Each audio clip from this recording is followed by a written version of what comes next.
नमस्कार, मी नम्रता पाटील ससवे अँड आर्ट्समध्ये आपलं सगळ्यांचं मनापासून स्वागत आहे. आणि आज आपण पाण्याचा एक थेंबही न वापरता प्रवासात नेण्यासाठी खारं वांगं कसं बनवायचं ते पाहूया. तर सगळ्यात आधी आपल्याला वाटण तयार करून घ्यायचं आहे. तर कोथिंबीर घेतली, 4 मिरच्या घेतल्यात, थोडंसं खोबरं घेतलं आहे, 1 इंच अद्रक घ्यायचं आहे, 8 ते 10 पाकळ्या लसणाच्या घ्यायच्यात आणि बिना पाण्याचं वाटून घ्यायचं. पाण्याचा वापर अजिबात करायचा नाही. आता एका प्लेटमध्ये आपण मसाले काढून घ्यायचे. तर धना पावडर, जिरा पावडर, हळद पावडर, त्याच्यानंतर शेंगदाण्याचा कूट 3 चमचे कुटलेला, त्याच्यानंतर जे आपण वाटण वाटलेलं आहे ते पण याच्यामध्ये टाकायचं आहे.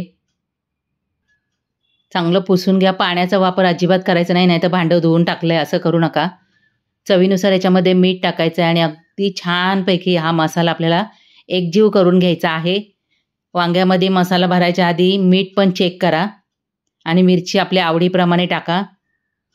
खोबरं मी एक छोटी वाटी आहे ना त्यातलं चौथा भाग घेतलेला आहे. आता वांगी आहेत ना चांगली धुवून घ्यायची आणि पुसून घ्यायची आहेत आपल्याला वांगी. त्याच्यानंतर ह्या वांग्यांना ना आपल्याला चीर पाडून घ्यायची आहे. तर पहिल्यांदा नेहमी मसाला तयार करायचा आणि त्याच्यानंतर लगेच आपल्याला वांगी कापून घ्यायची आहेत. आणि 150 ग्राम वांगी घेतलेली आहेत. छोट्या साईजची वांगी घ्या म्हणजे चवीला चांगली लागतात.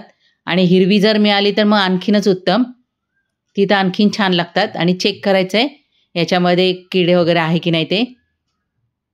आणि काप थोडेसे जास्त मारायचे आहेत वांग्याला. आता हा जो मसाला आहे तो भरून घ्यायचा आहे याच्यामध्ये.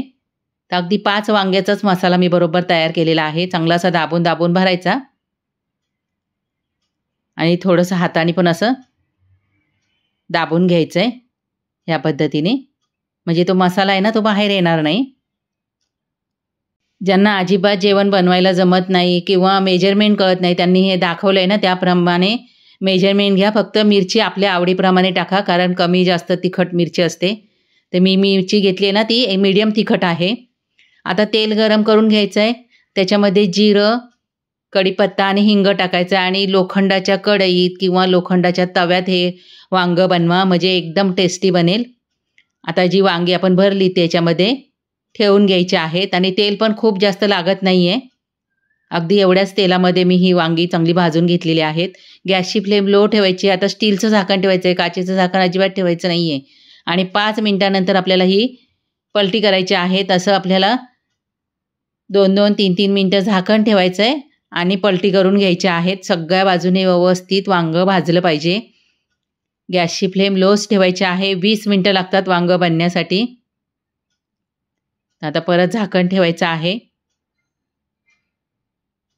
हे बघा, आता आपल्याला उभं वांगं करून ठेवायचं आहे आणि खालच्या बाजूनी सुद्धा आपल्याला वांगं छानपैकी भाजून घ्यायचं आहे. एकदम सोपी रेसिपी आहे, कोणीही बघितल्यानंतर बनवू शकता. तर आपलं खारं वांगं तयार झालेलं आहे. आणि हे वांगं आहे ना 3 दिवस कमीत कमी टिकतं.